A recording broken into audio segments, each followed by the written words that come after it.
mempersembahkan kisah berfaedah untuk Ananda di rumah.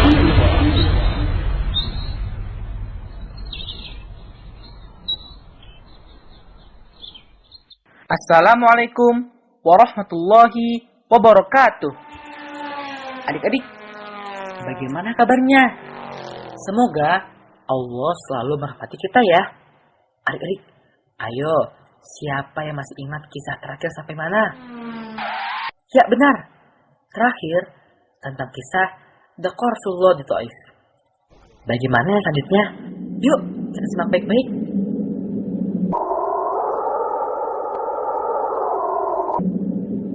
Setiap tahun pada musim haji, Makkah tidak pernah sepi dari para peziarah. Saat itulah kesempatan yang diambil oleh Rasulullah SAW untuk berdakwah, mengenalkan tauhid pada peziarah. Beliau pun berkeliling di setiap kabilah. Namun adik-adik, tiap langkah beliau selalu dihalangi oleh pamannya sendiri, yaitu Abu Lahab. Abu Lahab berkata bahwa Rasulullah adalah pendusta adik-adik. Allahul Musta'an. Suatu ketika, bertemulah Nabi Muhammad SAW dengan para pemuda Ansar di Aqabah. Beliau menawarkan Islam kepada mereka dan membacakan ayat-ayat Al-Quran. Para pemuda Ansar itu ternyata mau menerima Islam adik-adik. Mereka menyambut dakwah beliau. Lantas, mereka kembali ke Madinah dan menceritakan kabar tentang Rasulullah SAW. Setahun kemudian, pada musim haji pula, 12 tokoh Ansor datang menemui Rasulullah SAW di Aqabah. Beliau pun mengajarkan Islam dan membacakan Al-Quran kepada mereka. Beliau juga membaiat mereka satu persatu. Baiat ini terkenal dengan nama Baiat Aqabah. Setelah itu, mereka pun kembali ke Madinah.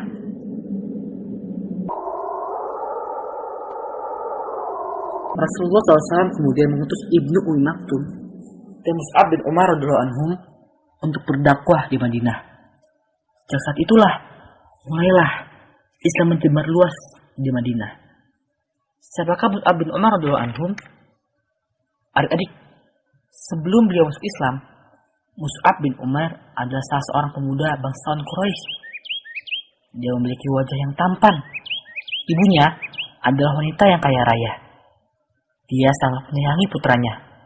Ibunya selalu memberinya pakaian yang bagus dan makanan yang lezat serta mewah. Namun, ketika Mus'ab telah masuk Islam, semua itu ditinggalkan. Dia juga meninggalkan ibunya karena ibunya menentang Islam. Yang dia pakai adalah pakaian yang usang, yang penuh dengan tambalan adik-adik. Dialah orang yang pertama kali ditugasi oleh Rasulullah SAW untuk berdakwah di Madinah. Dialah yang pertama kali mengenal Islam kepada kaum muslimin di negeri tersebut. Pada musim haji kemudian, Mus'ab bin Umair kembali ke Mekah dan segera menemui Rasulullah SAW. Mus'ab menyampaikan kabar tentang orang-orang yang beriman di Madinah. Alangkah senangnya hati beliau adik-adik.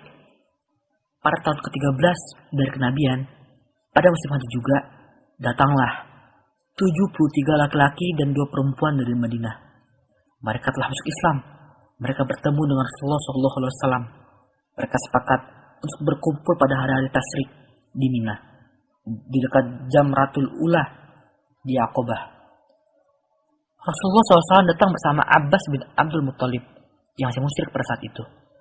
Abbas datang hanya memastikan keadaan beliau. Mulailah Rasulullah SAW membaiat mereka. Aku membaiat kalian untuk membela aku, seperti kalian membela istri-istri dan anak-anak kalian. Iya, demi Allah, kami pasti akan membela Anda, seperti kami membela keluarga kami. Baiatlah kami, wahai Rasulullah SAW. Demi Allah, kami ini ahli dalam perang dan menggunakan senjata. Kalian ini kami warisi secara turun-temurun, Kata Al-Bara bin Ma'rur. wahai Rasulullah, di antara kami dan orang Yahudi ada ikatan perjanjian. Kami akan memutusnya. Apakah jika kami melakukannya, kemudian Allah memenangkan Anda, Anda akan kembali kepada kerabat Anda dan meninggalkan kami? Rasulullah SAW tersenyum dan berkata, Tidak, darahku bersama darah kalian. Hidup dan matiku bersama kalian. Aku bagian dari kalian dan kalian bagian dariku. Aku memerangi siapa saja yang kalian perangi dan berdamai dengan siapa saja yang kalian berdamai. Tiba-tiba saja, setan berteriak sekeras-kerasnya dari puncak Bukit Aqabah. Wahai penduduk Jabajid, tahukah kalian si tercela dan orang-orang murtad telah bersatu untuk memerangi kalian? Dia setan bernama Azabul Aqabah, kata Rasulullah SAW. Hai musuh Allah, aku akan membereskanmu. Kemudian, beliau bersabda kepada orang-orang beriman dari Madinah tersebut. Kembalilah kalian ke tempat kalian.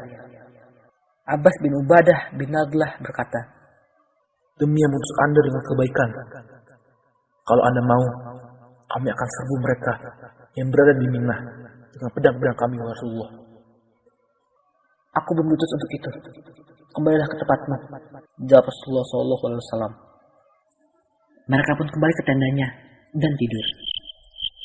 Keesokan harinya, orang-orang kafir Quraisy mendatangi tenda-tenda mereka dan menanyakan kebenaran suara yang mereka dengar semalam. Namun, Abdullah bin Ubay bin Salul yang ikut dalam rombongan dari Madinah membantah kabar tersebut. Nah, adik-adik, di tengah dakwah Rasulullah SAW di Mekah, banyak peristiwa penting sebelum hijrah ke Madinah. Mau tahu apa saja itu, adik-adik? Yuk, simak kisahnya lagi.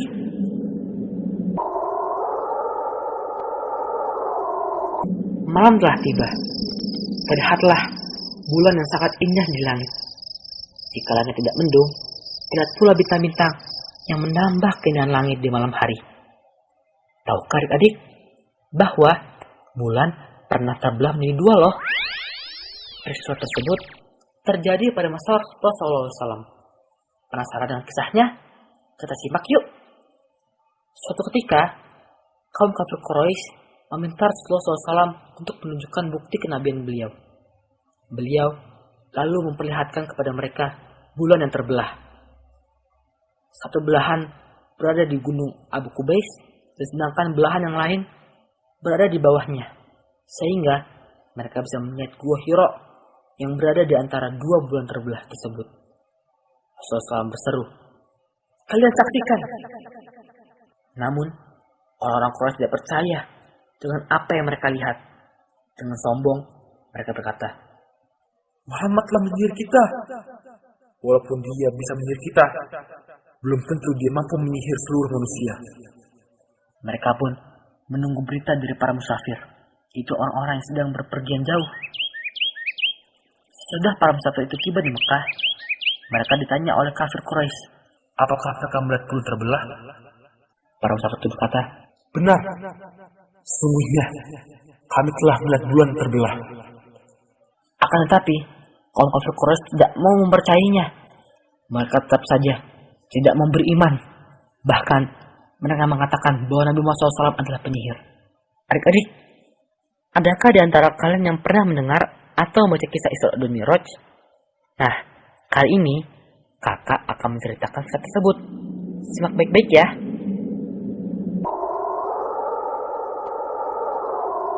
Sebelum mulai bercerita, kakak ingin tahu, adakah yang masih bingung apa yang dimaksud dengan Isra Mi'raj?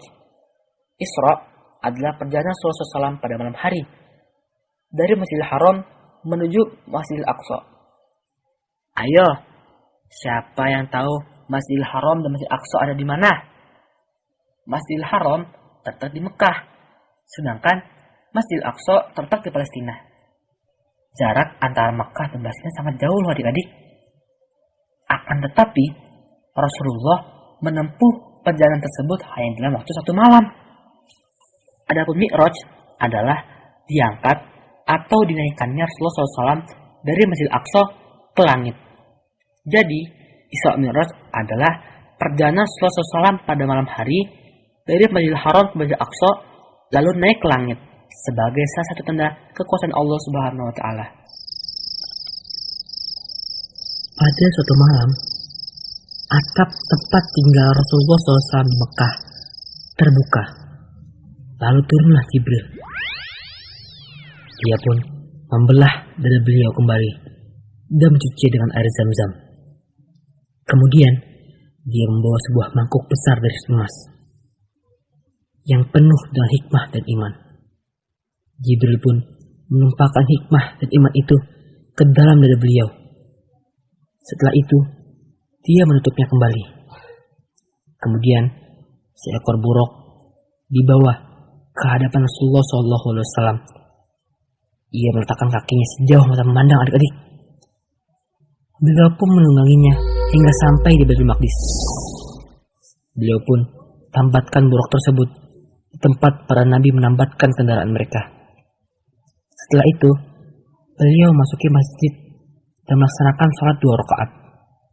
Setelah selesai, beliau pun keluar. Tiba-tiba, Jibril datang. Dia membawa segelas susu dan segelas khamr untuk Rasulullah SAW. Rasulullah SAW memberi susu adik-adik. Kata Jibril, sungguh, engkau telah memilih fitrah. Jibril pun menarik tangan beliau dan membawa beliau naik ke langit dunia. Ketika sampai di langit dunia, Jibril berkata kepada penjaganya, Bukakan pintu. Malaikat penjaga bertanya, Siapa ini? Jibril. Malaikat penjaga bertanya lagi, Siapakah yang bersama Anda? Jibril menjawab, Muhammad Sallallahu Alaihi Wasallam. Malaikat penjaga kembali bertanya, apakah dia telah diutus? Ya. Jawab Jibril. Setelah pintu dibuka, mereka berdua naik ke langit dunia. Tiba-tiba di sana ada seorang yang sedang duduk. Di sebelah kanan kirinya ada bayangan hitam-hitam. Ketika menoleh ke kanan, dia tertawa. Namun ketika menoleh ke kiri, dia menangis adik-adik. Kemudian dia berkata, Selamat datang Nabi yang soleh dan putra yang soleh. Rasulullah SAW bertanya kepada Jibril, siapa dia? Dia Adam alaihissalam. Jawab Jibril, Yang berada di sebelah kanan kirinya adalah ruh anak cucunya. Yang berada di sebelah kanan adalah ruh calon penduduk surga. Sedangkan yang berada di sebelah kirinya adalah ruh calon penduduk neraka. Rasulullah SAW naik melewati langit demi langit. Beliau bertemu dengan sebagian Nabi alaihissalam. Di langit kedua, beliau bertemu dengan Yahya alaihissalam dan Nabi Isa alaihissalam. Di langit ketiga, bertemu dengan Nabi Yusuf alaihissalam. Di langit keempat, bertemu dengan Nabi Idris alaihissalam. Di langit kelima, bertemu dengan Nabi Harun alaihissalam. Adapun langit keenam, beliau bertemu dengan Nabi Musa alaihissalam.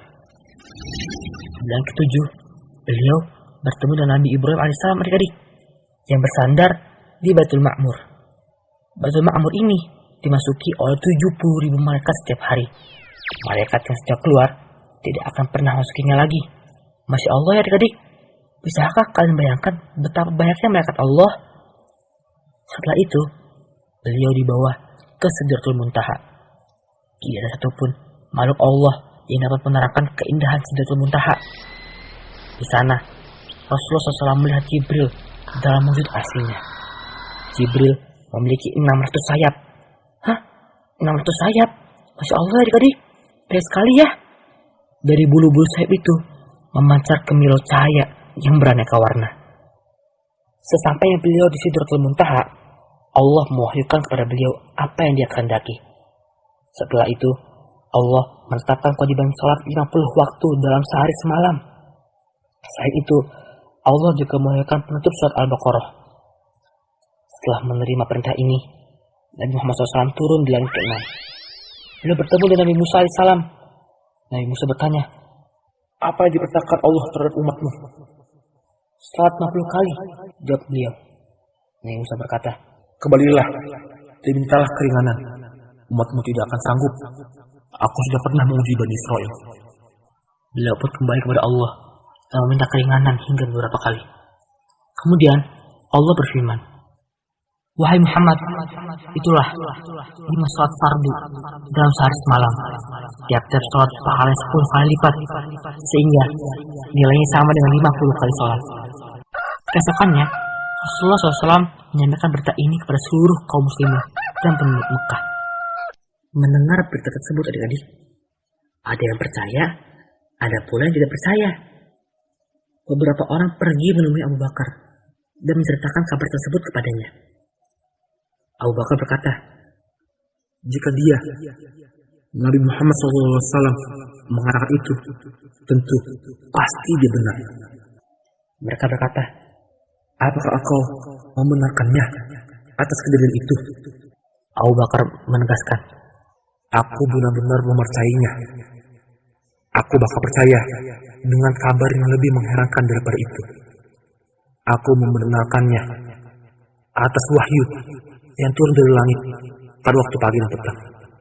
karena hal tersebut, Abu Bakar diberi gelar As-Siddiq, yang artinya orang yang selalu mengenakan wahyu. Kemudian mulailah orang-orang kafir itu menguji Rasulullah SAW. Mereka meminta beliau untuk menggambarkan keadaan Baitul Maqdis. Allah pun menampakkan keadaan masjid tersebut kepada beliau. Beliau menyebutkan ciri-ciri Baitul Maqdis kepada mereka. Beliau gambarkan pintu-pintunya dan tempat-tempat yang ada di sana, sehingga mereka tidak bisa lagi membantah beliau. Mereka berkata, Demi Allah, dia telah berkata benar tentang keadaan masjid tersebut. mereka juga menanyakan kafilah dagang yang akan datang dari Syam. Beliau pun menjelaskan kepada mereka jumlah unta kafilah tersebut, keadaannya, dan waktu datangnya. Bahkan beliau jelaskan unta yang berada di depan adik-adik. Setelah kafilah dagang itu tiba, kenyataan yang ada persis sebagaimana yang telah beliau ceritakan. Akan tapi mereka tetap saja tidak mau beriman. Jibril alaihissalam kemudian menemui Rasulullah SAW adik-adik.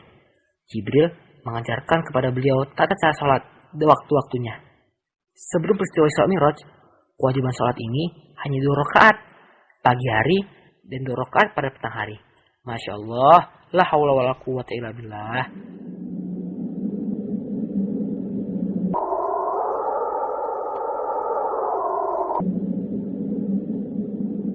Sungguh, butuh gimana untuk percaya semua ini adik-adik?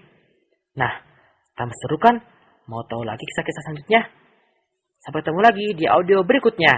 Insya Allah. Wassalamualaikum warahmatullahi wabarakatuh.